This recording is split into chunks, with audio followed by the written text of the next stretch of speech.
vamos orar. Nosso Deus e Pai, nesse momento o nosso coração se ajoelha diante da Tua majestade, ó Deus. Apresentamos a Ti o nosso coração vazio para receber as bênçãos do céu. Que o louvor, a adoração que estamos apresentando ao Teu nome possa chegar diante da Tua presença como um suave incenso e também, Senhor, as bênçãos dos céus toquem a nossa mente, o nosso coração em todos esses momentos de comunhão contigo e uns com os outros também. Nós oramos por estas bênçãos agradecidos em nome de Jesus Cristo. Amém, Senhor.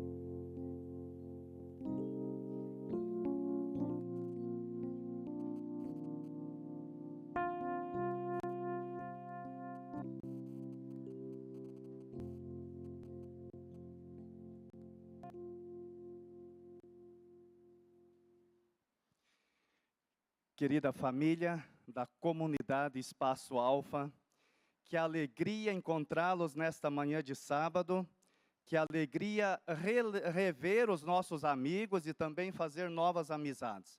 A nossa alegria se multiplica, minha esposa também está acompanhando. Tínhamos no itinerário este dia para estar aqui com vocês, mesmo na ausência dos queridos pastores. Ontem ainda conversava por mensagem com o pastor Ricardo, e hoje eles estão em Nova York, fazendo ali um treinamento numa igreja adventista brasileira. Já participaram daquele momento especial da convenção, do programa que eles foram assistir. E eu quero agradecer a vocês aqui do Espaço Alfa pelo apoio que vocês têm dado ao ministério do pastor Ricardo e também do pastor Bruno, as famílias deles também. Muito obrigado porque vocês têm acolhido essas duas famílias ministeriais e eles sentem a alegria de servir a comunidade aqui também. Por que eu estou falando isto? Porque a minha pasta de atividades aqui em Manaus e região, grande parte do Amazonas, é também estar apoiando os pastores, estar apoiando os anciãos das igrejas, estar apoiando os diáconos e diaconisas e também o Ministério do Idoso, que é um ministério muito lindo, que tem surgido com uma força especial no nosso meio adventista também. E estou trazendo, inclusive, um abraço especial do nosso presidente, o pastor-geral, o pastor Sérgio Alain. Mandou um abraço aqui para vocês. E certamente hoje teremos um momento muito lindo, participando do louvor, da adoração e do estudo da Palavra de Deus. Eu gostaria de registrar aqui a minha gratidão também pelo acolhimento que vocês têm dado para as pessoas que chegam aqui. A gente se sentiu abraçado desde a rua ao chegarmos aqui. Isso é muito legal. Isto faz a diferença quando a gente se sente em família, bem acolhido, bem abraçado. Muito obrigado. Há vários amigos que são especiais para nós aqui, colaboradores da ASEAN, também profissionais aqui de Manaus, que já conhecemos, que já temos algum contato, testemunhos, pessoas que já contaram suas histórias impactantes, também já faz parte da nossa experiência, da nossa vida. Assim que hoje estamos nos sentindo muito à vontade, muito felizes com vocês. Obrigado, irmão Natanael, pelo carinho também. Obrigado, Vanessa, pelo programa bem alinhado, está excelente. Obrigado aos anciãos, diáconos, Ministério do Louvor. Enfim, vocês têm feito a diferença aqui nesta comunidade. E também eu quero cumprimentar os queridos amigos que estão conectados conosco, que têm assistido essa programação a cada encontro que tem acontecido aqui, dos diferentes lugares do nosso mundo. Chegou ao meu conhecimento que há muita gente que assiste, que está conectada nos programas do Espaço Alfa. Deus tem uma bênção especial para você também, aí onde você estiver, continue conosco, estaremos abrindo a palavra de Deus para encontrar uma mensagem de esperança, uma mensagem de renovação. E eu convido a vocês então para que abramos a Bíblia no livro de Apocalipse. Apocalipse capítulo 1.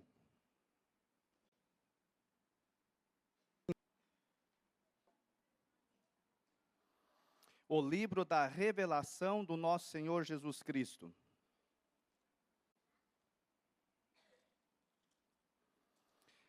Apocalipse, capítulo 1. Nós faremos a leitura e as considerações a partir do versículo 9. Mantenha a Bíblia aberta nesse texto, porque após a leitura, também estaremos voltando, enfatizando alguns detalhes importantes deste texto.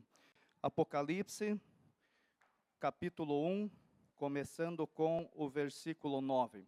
Nós temos registrado, amigos, nesse texto, a visão de Jesus Cristo, a visão que o apóstolo João teve lá na ilha de Patmos, a visão do Cristo glorificado, é algo fantástico, incrível, extraordinário, que para nós hoje também apresenta lições muito lindas. Vamos à leitura então, Apocalipse, capítulo 1, começando com o versículo 9. Acompanhem comigo.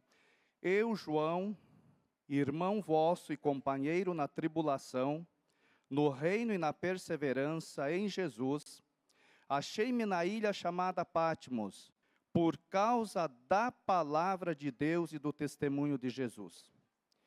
João havia sido banido para um presídio de segurança máxima.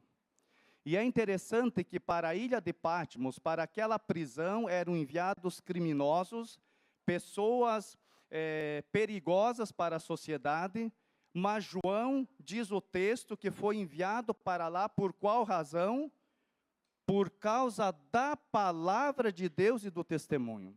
A perseguição à pregação do Evangelho. Hoje não tem sido diferente. A perseguição existe também, nós sabemos disto, igrejas têm sido queimadas, obreiros têm sido maltratados, pastores têm sido expulsos de alguns lugares ao redor do mundo. O Evangelho continua causando, motivando a perseguição, infelizmente, porque é a mensagem de salvação e de esperança.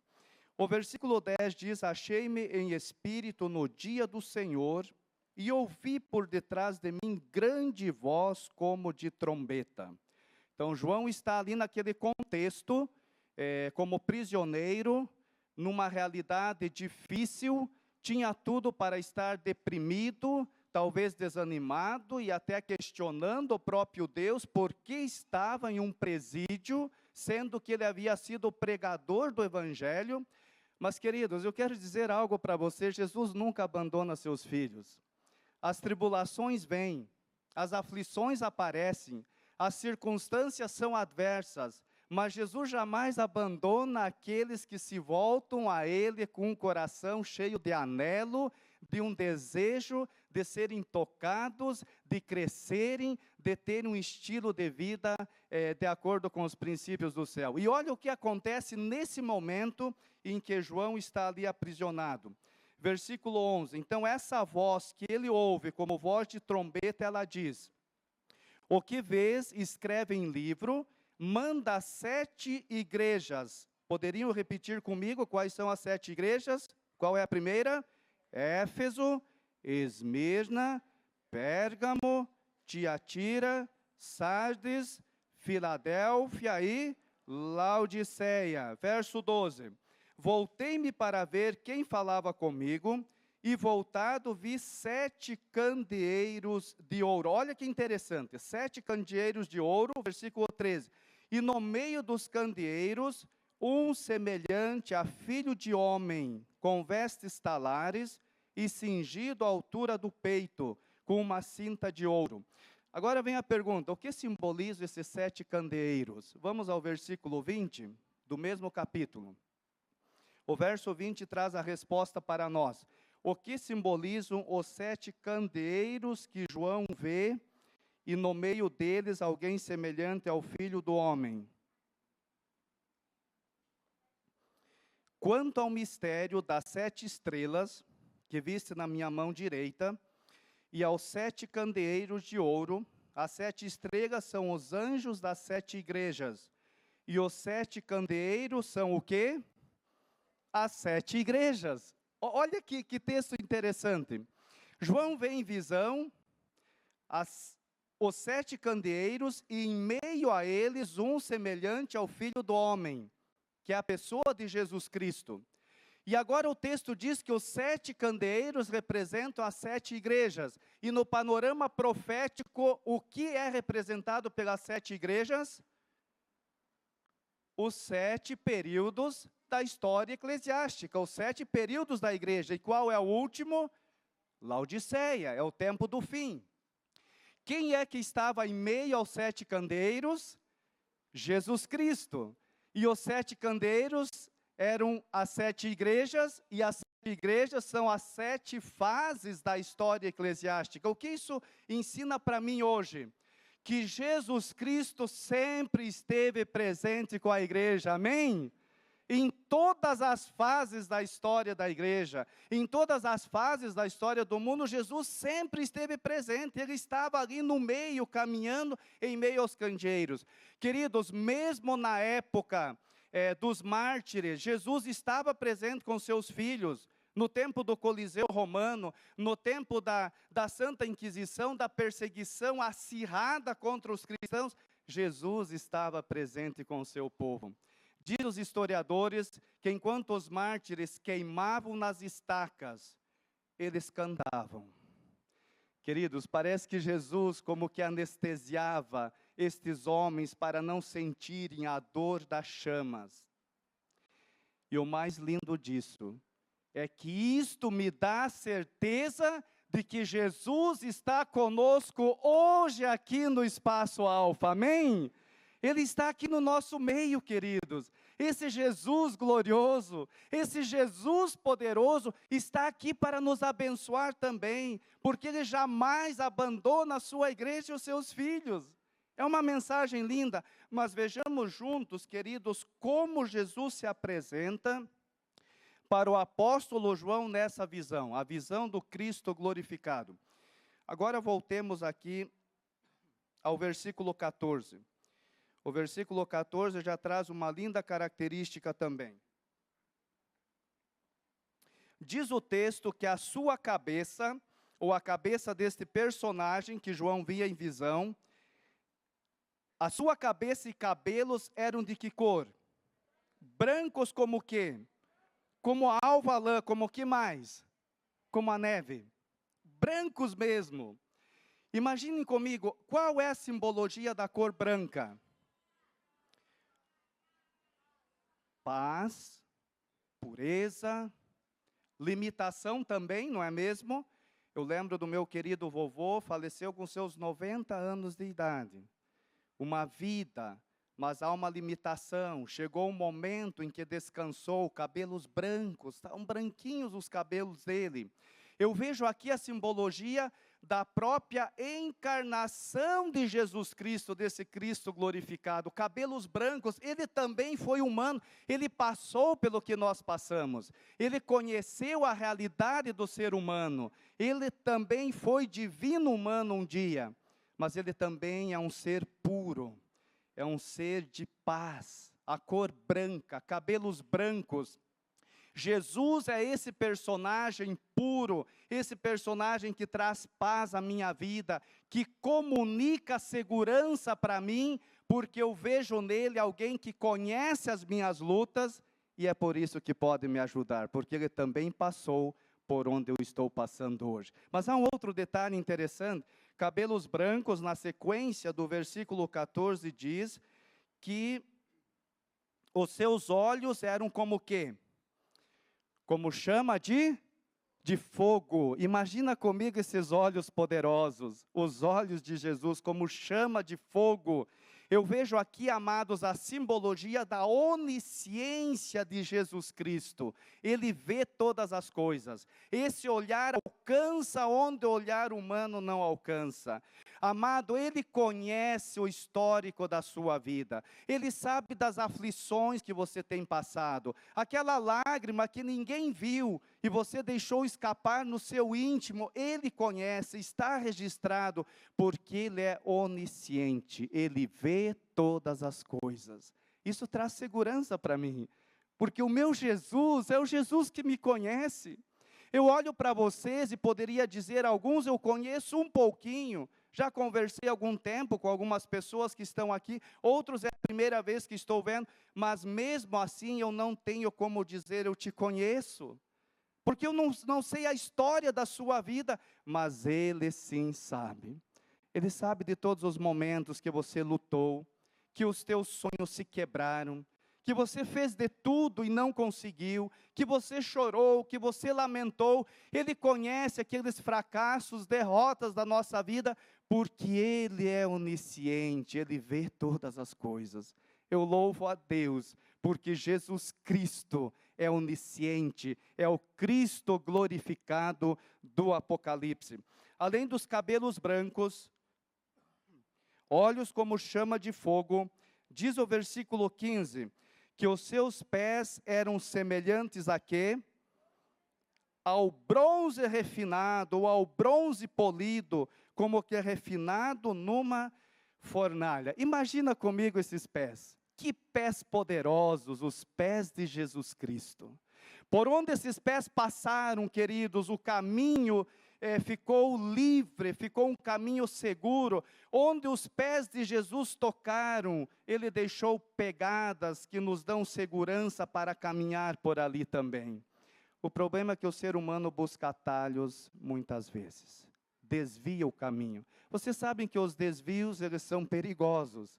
Os desvios são emergenciais e muitas vezes ali você quebra o carro. Muitas vezes ali as coisas não dão certo.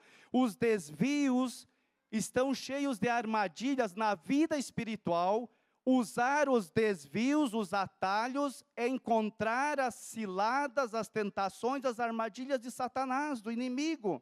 Ali ele coloca as armadilhas. Mas Jesus mesmo disse, eu sou o que? O caminho, a verdade e a vida. Jesus é o caminho. Com esses pés poderosos, Ele deixou um caminho bem trilhado, livre, para que caminhemos com segurança. Não é seguro andar pelos atalhos da vida. Eu lembro quando estava trabalhando em Angola, fui missionário lá com a minha esposa, e nós trabalhamos num projeto das Nações Unidas, a missão de paz pelo país. E eu lembro sobre todas as orientações que eram passadas a respeito das minas terrestres. Angola, na época, tinha cerca de 15 milhões de minas escondidas, espalhadas pelo solo do país, para 11 milhões de habitantes. Então, assim, uma proporção bem preocupante. Eu nunca esqueço das orientações que nós recebíamos. Se fosse viajar por terra, se a viagem fosse via terrestre, deveríamos seguir somente pelo caminho liberado pelas Nações Unidas. Por quê? Porque já estava desminado. Porque alguém havia passado e deixado esse caminho seguro. E a orientação dos agentes das Nações Unidas eram, mesmo que você tenha que parar o carro, para em cima da pista e não vai para o acostamento. Você não pode sair da pista, porque se você sai, pode pisar sobre uma mina, e aí ou vai perder a vida, ou vai ser arrancado uma perna, ou o braço, ou você vai ser despedaçado, depende do tamanho da bomba que estiver ali. A segurança estava no caminho orientado pelas Nações Unidas. E algumas pessoas desobedeciam, e alguns perderam a vida. Jesus diz, eu sou o caminho. Amados, há segurança quando nós caminhamos através dele, com ele, porque pelos atalhos o inimigo pode te machucar. Quantos jovens muitas vezes vêm me procurar e diz, pastor, eu acabei desviando, eu estou machucado. Os espinhos da vida, as armadilhas acabam trazendo tristeza, frustração para o casamento, para a vida pessoal, para a construção dos sonhos, não vale a pena. Então, esses pés poderosos, como de bronze polido, são os pés que já deixaram as pegadas para que nós caminhemos sobre elas. Isso nos dá segurança. Além dos cabelos brancos, olhos como chama de fogo e pés polidos como bronze, o que mais esse personagem nos apresenta? Muito bem, a sua voz era como voz de quê? De muitas águas. Vocês já ouviram o barulho das muitas águas? Eu fui várias vezes a Foz do Iguaçu, as cataratas, e eu sei que há aí ao redor do mundo lugares lindos, cataratas enormes. Me chamou a atenção lá em Foz do Iguaçu um detalhe.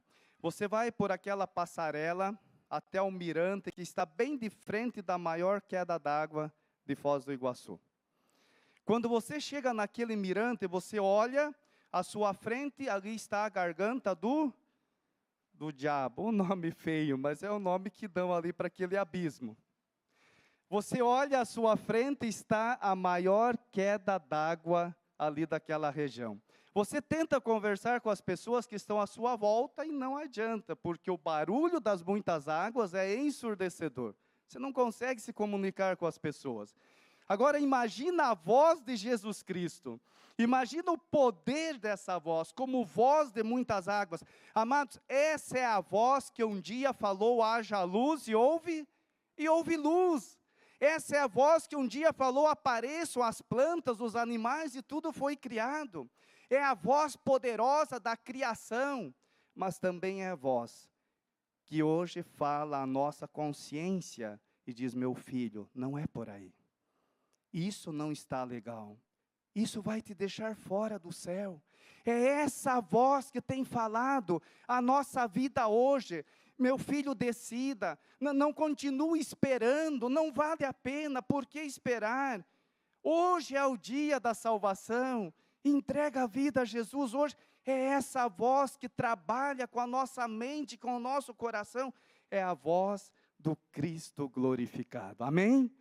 Vamos ver mais um outro detalhe importante.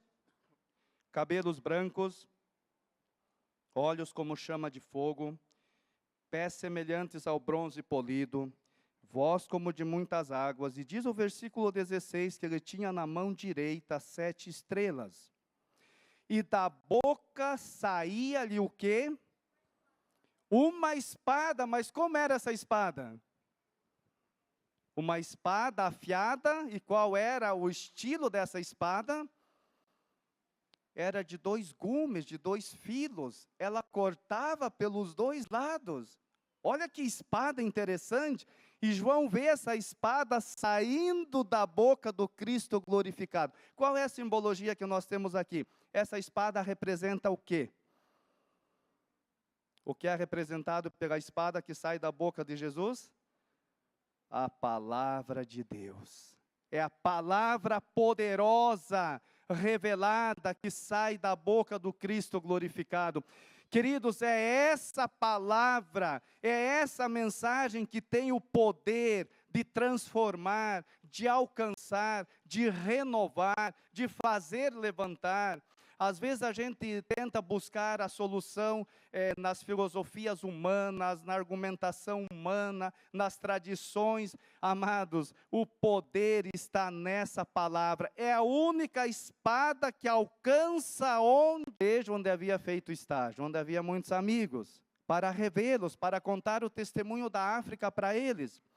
E eu notei que no auditório havia pessoas que eu não conhecia. Naquele ano haviam chegado os novos membros, novos amigos na igreja. E entre eles um jovem se destacava. Eu nunca esqueço, quando eu acabei o sermão naquele sábado, eu estava cumprimentando as pessoas à saída, e aquele jovem se levanta, e ele vem feliz, vem sorrindo, eu não o conhecia, e ele me abraça e diz: pastor, eu esperava ansiosamente conhecê-lo em pessoa, porque eu ouvia falar sobre você, mas eu queria conhecê-lo pessoalmente. Falei: que bom, que alegria. E ele me olhou, mas estava bem vestido, alinhado, assim. Eu via nele um líder da igreja. Eu fiz o meu pré-julgamento, deve ser um ancião que chegou nesse ano que eu não estava aqui, e está ajudando a liderar a igreja. Estava bem arrumado, bem alinhado. E ele chegou para mim e falou: pastor, eu tenho uma bênção para lhe contar. Eu falei: então conta a bênção, qual é? Ele falou: estou me preparando para o batismo. Aí eu não entendi. Eu pensava que era um grande líder da igreja, e ele diz: eu estou me preparando para o batismo. Falei: me conta o que está acontecendo, essa história está interessante, me conta o seu testemunho. As lágrimas começaram a cair dos olhos dele. Ele falou: pastor, é inacreditável. Há poucas semanas atrás, A minha vida era debaixo da ponte. A minha vida era dormir nas calçadas da rua. Eu era usuário de drogas. A minha vida estava acabada, pastor. Eu olhava para mim, eu não via nenhuma esperança. Eu olhava para mim, um farrapo humano. Eu não via nenhuma possibilidade de me levantar e um dia ser alguém, ter uma vida digna, ter a minha família feliz. Pastor, eu estava acabado, completamente derrotado. Mas, pastor, um dia, chegou até o fundo do poço lá comigo, onde eu estava, drogado, me sentindo miserável. Chegou alguém, pastor, e abriu um livro chamado Bíblia.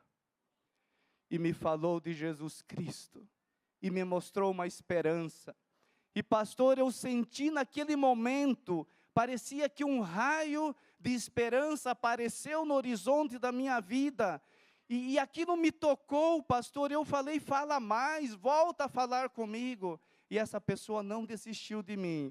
E é por isso que eu estou aqui hoje dizendo para o Senhor que eu estou me preparando para o batismo. Eu já tenho a data marcada. Olhem, amados, debaixo da ponte, de usuário de drogas, um farrapo humano acabado, eu vejo aqui uma criatura linda na presença de Deus para servir a igreja e a comunidade. O que é que o alcançou? A espada de dois gumes. A espada, queridos, que sai da boca do Cristo glorificado, é a mensagem da palavra de Deus, é essa mensagem que transforma, que renova, é essa mensagem que restaura. Aqui está todo o plano de salvação. Se em algum momento você se sente triste, frustrado, chateado, nesse livro está a saída, porque esse livro apresenta Jesus Cristo, o nosso querido Salvador. Indo para o final da mensagem, nós encontramos aqui também, diz o texto, ainda no versículo 16, na parte final, o seu rosto brilhava como o quê? Como o sol quando? O seu rosto brilhava como o sol na sua força. Qual é o momento em que o sol se apresenta com toda a sua força? Ao meio-dia, aqui em Manaus, desde as 6 da manhã até as 6 da tarde, é igual. Imaginem comigo, queridos, o rosto de Jesus Cristo, com esse brilho. Ele é a luz do mundo. E quando nós estamos na presença dele, nós somos envolvidos com esse brilho, com essa luz também. Quando nós estamos na presença dele, as trevas do inimigo não prevalecem, amém? O inimigo foge, se afasta. A sua família começa a ser abençoada, por isso precisamos estar na presença dele, desse Cristo maravilhoso. Agora vejam, amados, o texto vai terminando, e eu encontro agora no versículo 17 uma ênfase muito linda, porque o apóstolo João está contemplando esta visão, ele está concentrado, focado na visão de tal maneira que olha o que acontece. Quando o vi, caí a seus pés como morto. João não resiste à glória de Jesus e cai desmaiado. Mas o que é que Jesus faz? Porém ele pôs sobre mim a mão direita, dizendo, não temas, porque eu sou o primeiro e o último. Estaria eu falando hoje para alguém que se sente desmaiado pela aflição e os problemas da vida? Estaria eu falando para alguém, ou para um casal, que se sente fracassado, derrotado, que as coisas estão por um fio, porque você se encontra na contramão da vida, porque os ventos são contrários? Estaria falando para alguém que lutou tanto pelos sonhos, mas hoje só vê pedaços pelo chão, parece que tudo se quebrou? Você que está conectado conosco, eu não sei qual é a sua história, querido, mas quem sabe, você está dando a última chance para você, eu não sei, já encontrei pessoas que a vida estava por um fio. Nesse momento, amados, Ele coloca a sua mão sobre a sua vida e diz: meu filho, não tenha medo, porque eu te levanto. Eu sou o primeiro e sou o último. E se Jesus é o primeiro e o último, quanto Ele é para nós? Ele é tudo. Se Ele é o princípio e o fim, Ele é tudo, é absoluto. Não existe relativismo. A verdade, Deus são absolutos. Ele estende a sua mão sobre o casamento, Ele estende a sua mão sobre a vida profissional, Ele estende a sua mão sobre a sua carreira acadêmica e diz: meu filho, não tenha medo. Você talvez se sentiu fracassado, derrotado, mas eu quero te levantar. Porque, amados, nós não fomos criados para a derrota e para o fracasso. Nós fomos criados para o topo da montanha, para a vitória, para a conquista. E é lá que Ele quer nos levar. E Ele quer que subamos tanto que alcancemos os céus. Ele está com a mão estendida. E olha o que o texto diz também, complementando, versículo 18: e eu sou aquele que vive.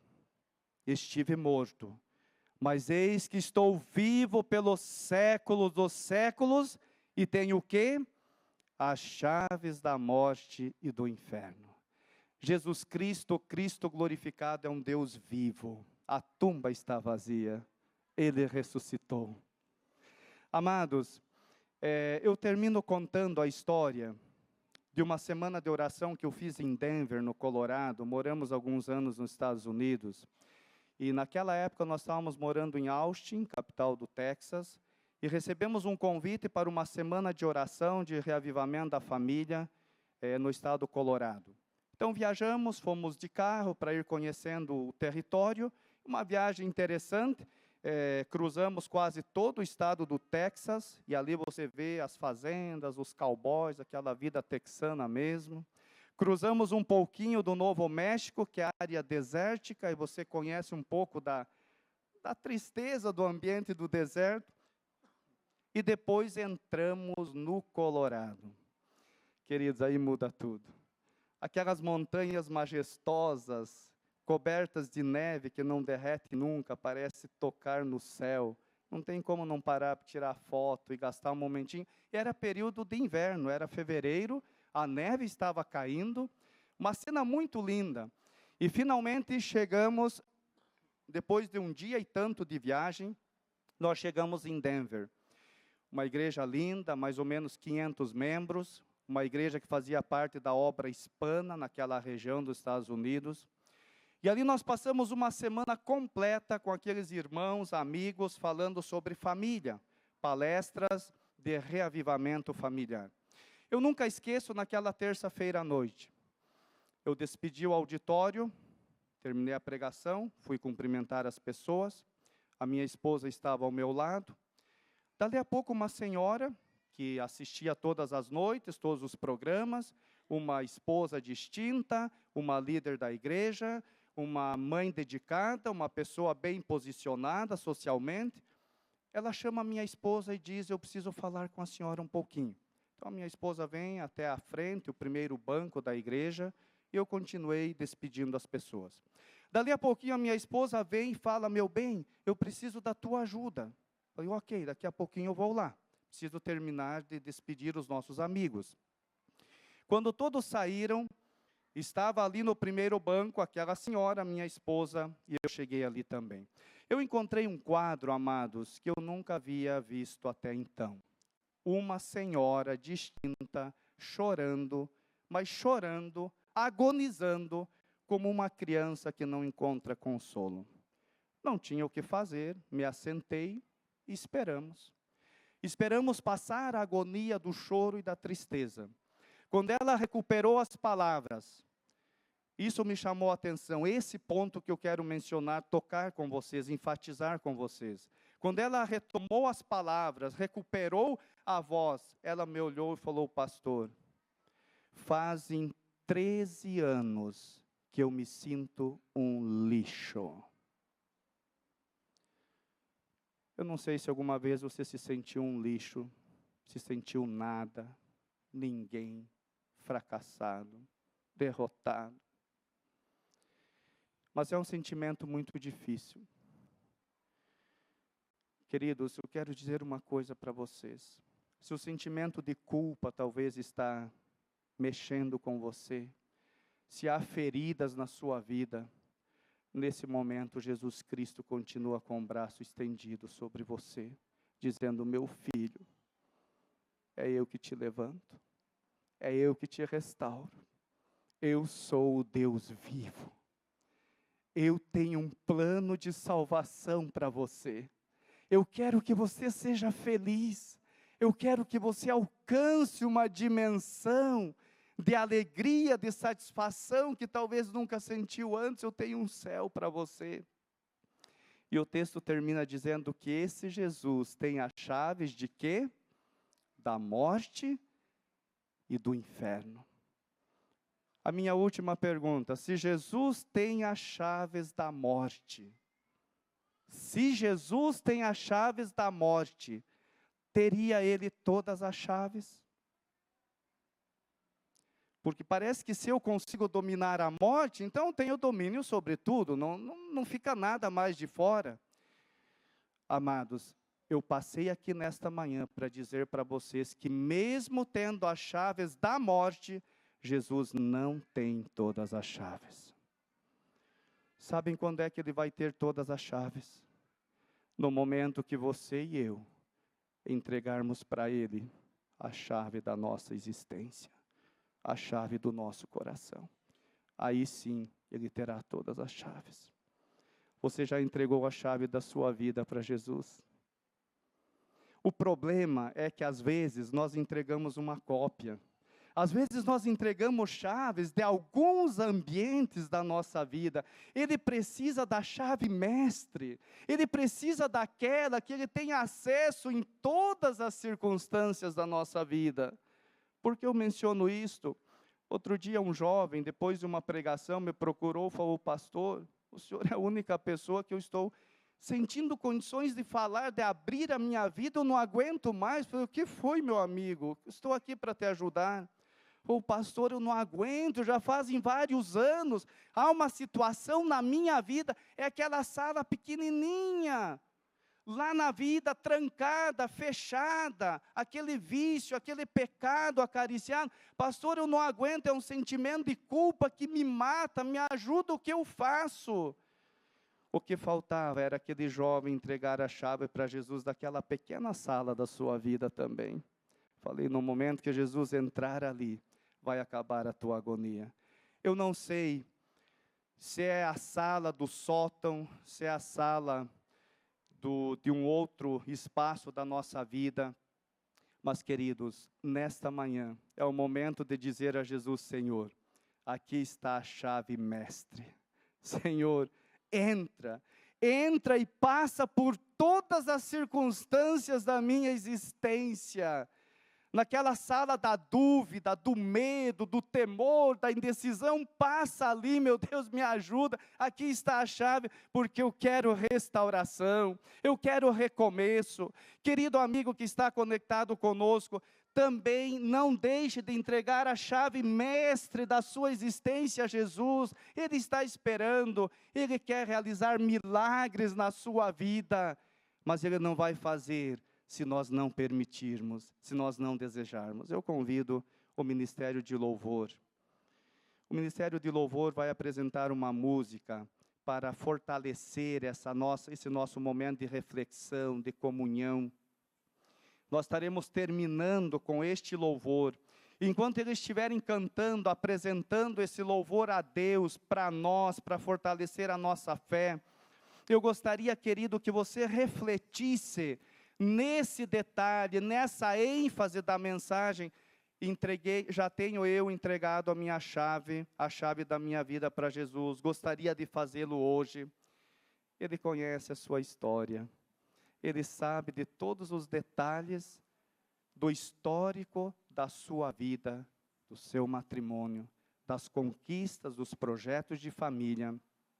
Você gostaria de se levantar diante de Jesus e dizer: Senhor, aqui está a chave. Cristo glorificado, Deus vivo, me ajuda. Senhor, me devolve essa cópia que eu entreguei para Ti. Eu quero entregar hoje a chave mestre, a principal. Senhor, eu havia entregue para Ti, ó Deus, algumas chaves, e eu fiquei com parte do chaveiro comigo. Aqui está todo o chaveiro, Jesus, porque eu quero experimentar o que é sentir a Tua glória na minha vida. Eu quero orar por vocês após este louvor, após esta música.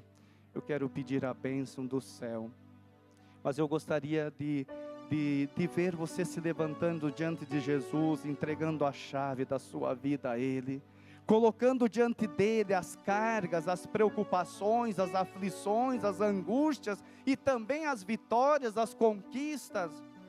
Se alguém sentir o desejo de vir aqui bem próximo, pode trazer o seu anelo, o desejo do seu coração. Eu vou orar por você.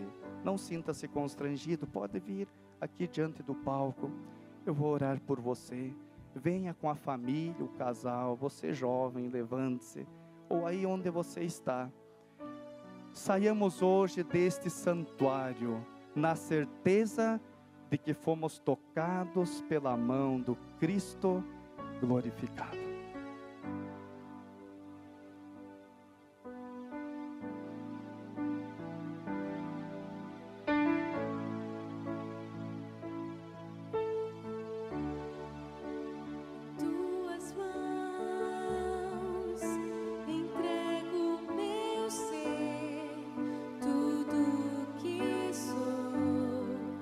Por ti, Senhor, no mundo está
queridos, que quadro lindo. Como é gratificante quando nos colocamos na presença desse Cristo poderoso. É o Deus vivo. Amados, eu conheço alguns testemunhos aqui do Espaço Alva. Eu ouvi coisas grandiosas e vocês sabem do que estou falando. Eu estou muito feliz de ver aqui o meu querido amigo Eduardo, também com parte da família junto. Deus é poderoso. Você tem histórias lindas para contar, porque Jesus já está fazendo parte da sua vida. Amém? Há mais alguém que quer se aproximar aqui diante do palco? Eu vou orar por vocês. Vou orar pelos sonhos de vocês. Vou orar, queridos, pelas crianças. As novas gerações estão se levantando. Eu já conheço grande parte do nosso Amazonas e temos visto coisas incríveis acontecendo. Em outros lugares onde a igreja está trabalhando com vários ministérios também. Amém? Mais pessoas estão vindo, louvado seja Deus. Pode se aproximar. Eu fico emocionado quando vejo crianças também à frente, porque eles têm se levantado para pregar o evangelho também. Eu conheci a Marisol. Isso, podem vir mais aqui, mais próximos. Podem vir bem pertinho aqui do palco. Pronto. Eu conheci a Marisol no interior do Amazonas, uma cidade pequena. O nome está ali apenas no mapa. A Marisol é uma adolescente de 14 anos. Não tem expressão social, não tem praticamente projeção social nenhuma. Mas a Marisol, queridos, quando ela chega na igreja, sabem o que acontece? Junto com ela vem 70 amigos convidados da comunidade. Quando ela entra na igreja, uma multidão chegando com a Marisol, todos convidados, amigos que ela traz para a igreja. Uma adolescente de 14 anos, que ninguém conhecia e sabia que ela existia, mas na comunidade ela se levantou com o talento pequeno, fazendo um grande ministério na igreja e na comunidade. Eu fico emocionado quando vejo juvenis, adolescentes, jovens, famílias, porque Deus está te levantando para uma grande obra. Assim como você sente hoje, querido, essa esperança, essa maravilha de salvação, há pessoas lá na comunidade que precisam desse braço de Jesus, que é você, para alcançá-los também, para que eles possam ter essa mesma alegria que você já tem. Louvado seja Deus pela tua presença hoje aqui. Vamos orar ao Senhor. Pai querido, muito obrigado porque o livro do Apocalipse, que para o mundo é um livro misterioso, e nós sabemos que ele é a revelação do nosso Senhor Jesus Cristo, apresentou para nós hoje a maior esperança, o Cristo glorificado, o Jesus poderoso que transforma.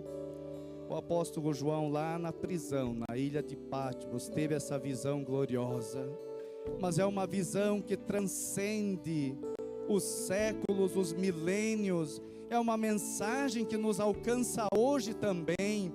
Deus querido, que esse Jesus, esse Cristo poderoso, cujos cabelos são brancos, a cor da pureza, da justiça, da experiência, também onisciente, com olhos como chama de fogo, pés reluzentes, poderosos, aqueles pés que já esmagaram a cabeça do inimigo. Senhor, esse Jesus que é o primeiro e o último, esse Jesus que nos vê caídos, desmaiados, fracassados à beira do caminho, Ele estende hoje o seu braço sobre a nossa vida e diz: não tenha medo, meu filho, eu estou contigo, eu te levanto. Se há alguém aqui triste, frustrado, derrotado, indeciso, sentindo-se pequeno, talvez nada, ninguém, que Jesus com a sua mão poderosa nos levante, nos restaure, nos toque, para que sintamos a sua glória. E Senhor, que nesse momento toda e qualquer chave que ainda não foi colocada nas mãos de Jesus Cristo, da nossa vida, da nossa existência, seja entregue, Senhor, a chave principal, todo o chaveiro, para que Jesus tenha acesso a todos os ambientes da nossa existência. Pai querido, que Jesus seja o primeiro, o último e o melhor da nossa vida, pois nós oramos pedindo estas bênçãos em nome dele, do Jesus Cristo glorificado, que é o nosso amigo, companheiro e Salvador. Oramos poderosamente agradecidos. Amém, Senhor. Amém. Abraça quem está ao seu lado, expressa o desejo do seu coração, fala algo de motivação, agradeça a Deus, que Deus abençoe a vocês.